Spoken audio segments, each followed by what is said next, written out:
Geda gedi geda oh.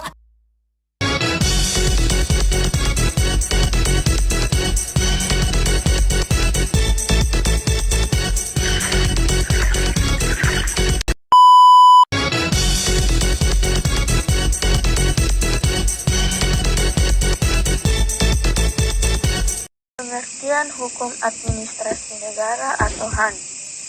Bagian ini menguraikan definisi HAN dari sudut pandang berbagai ahli hukum untuk memberikan pemahaman yang komprehensif. Praktik hubungan hukum. Sebagai hukum yang menguji hubungan hukum istimewa yang memungkinkan pejabat administrasi melakukan tugas mereka. Perspektif alat perlengkapan negara.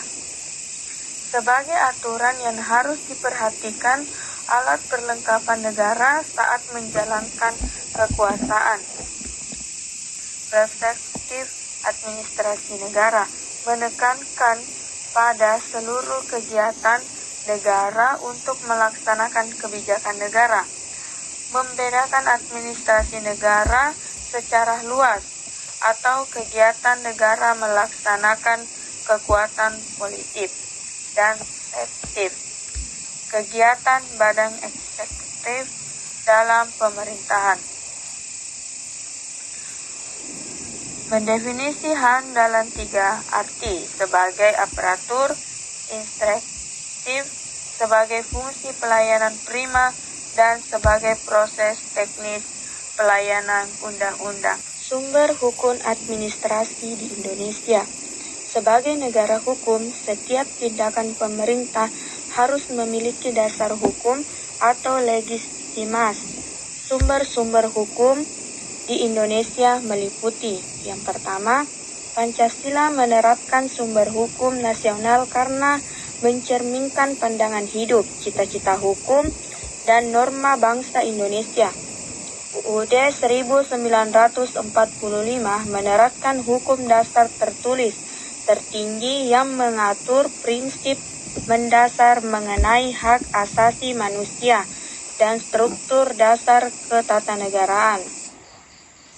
Ketaatan MPR, keputusan majelis yang memiliki kekuatan hukum mengikat keluar dan ke dalam atau ketetapan, memiliki arti penting dalam peraturan perundang-undangan. Undang-undang, produk hukum yang dibuat oleh DPR bersama Presiden untuk menjalankan fungsi legislatif. Peraturan pemerintah pengganti undang-undang atau Perpu dikeluarkan oleh Presiden dalam kondisi kegiatan yang memaksa memiliki derajat yang sejajar dengan undang-undang.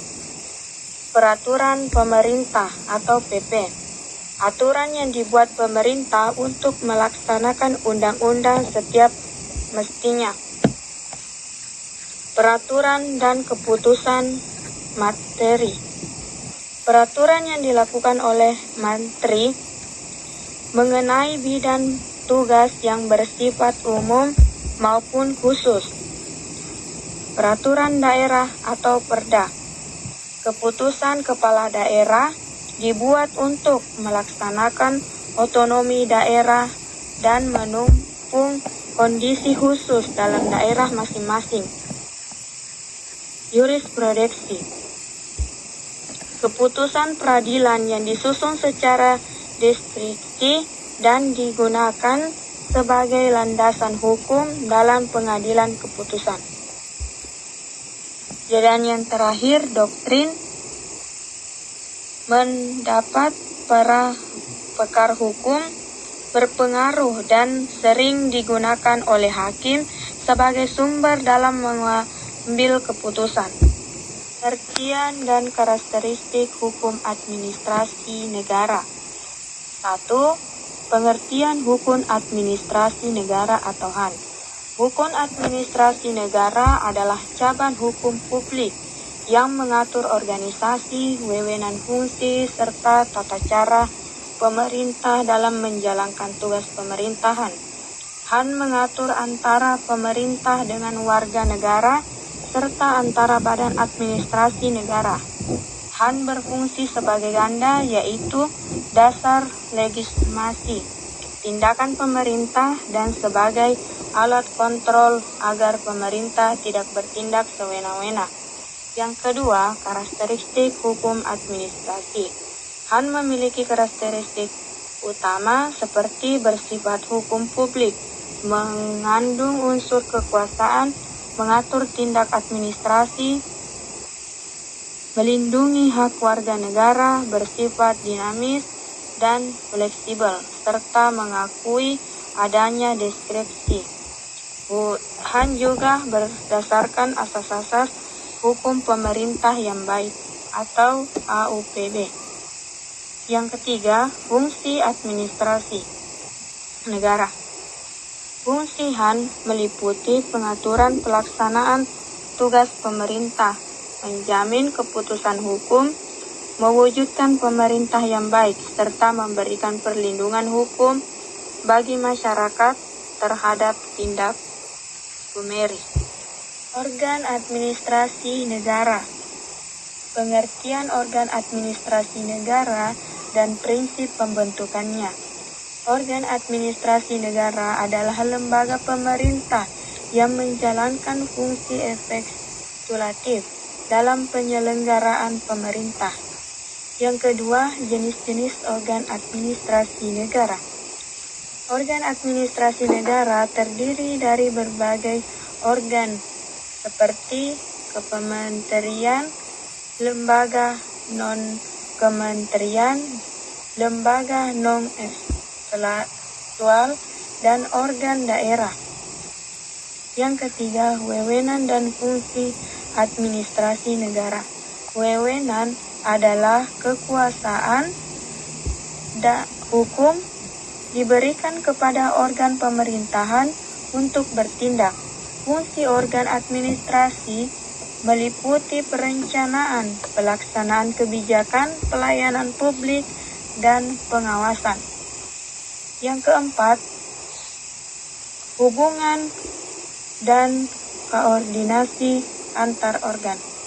Hubungan antara organ bersifat hierarki, koordinatif, dan kolaboratif. Koordinatif diperlukan untuk mencegah tumbuh tindih kewewenang dan memastikan kebijaksanaan berjalan efektif. Yang kelima, tantangan dan upaya perbaikan. Tantangan upaya meliputi birokrasi yang kompleks, tumpang tindih kewewenang, dan lembaga koordinasi. Upaya perbaikan dilakukan melalui reformasi birokrasi dan digitalisasi. Asas-asas umum pemerintah yang baik. Pengertian asas-asas umum pemerintah yang baik adalah prinsip dasar yang menjadi pedoman bagi pejabat pemerintah dalam mengambil keputusan dan tindakan agar sesuai dengan hukum, keadilan, dan kepentingan umum. Macam-macam asas-asas umum pemerintah yang baik meliputi asas kepastian hukum, kemanfaatan, ketidakberpihakan, kecermatan, tindak penyalahgunaan wewenang, keterbukaan, kepentingan umum, dan pelayanan yang baik. Fungsi dan arti penting asas-asas umum pemerintah yang baik. Berfungsi sebagai pedoman bagi aparatur pemerintah, alat uji bagi hakim, administrasi, serta dasar gugatan masyarakat terhadap tindakan pemerintah yang merugikan. Tindakan pemerintahan. Definisi tindakan pemerintahan. Tindakan pemerintahan adalah perbuatan yang dilakukan oleh badan atau pejabat administrasi negara dalam rangka menjalankan urusan pemerintah dan menimbulkan akibat hukum di bidang administrasi. Jenis-jenis tindakan pemerintah. Tindakan pemerintah terdiri dari tindakan faktual atau kriminal, tidak menimbulkan akibat hukum langsung. Tindak hukum menimbulkan akibat hukum. Tindakan yudiksi berdasarkan hukum tertulis dan prosedur resmi. Faktor penghambat dan pendukung. Faktor penghambat meliputi cacat wewenang, prosedur tidak lengkap, penyalahgunaan wewenang, dan lemahnya koordinasi. Faktor pendukung meliputi kepastian hukum, profesionalisme, teratur, serta penerapan AU. Peraturan kebijakan dan diskresi. Peraturan kebijakan adalah aturan yang dibuat oleh pejabat pemerintah berdasarkan kewenangan diskresi untuk melengkapi atau menjalankan pelaksanaan peraturan perundang-undangan. Peraturan ini bukan peraturan perundang-undangan dan diuji berdasarkan AUPB. Pengertian diskresi.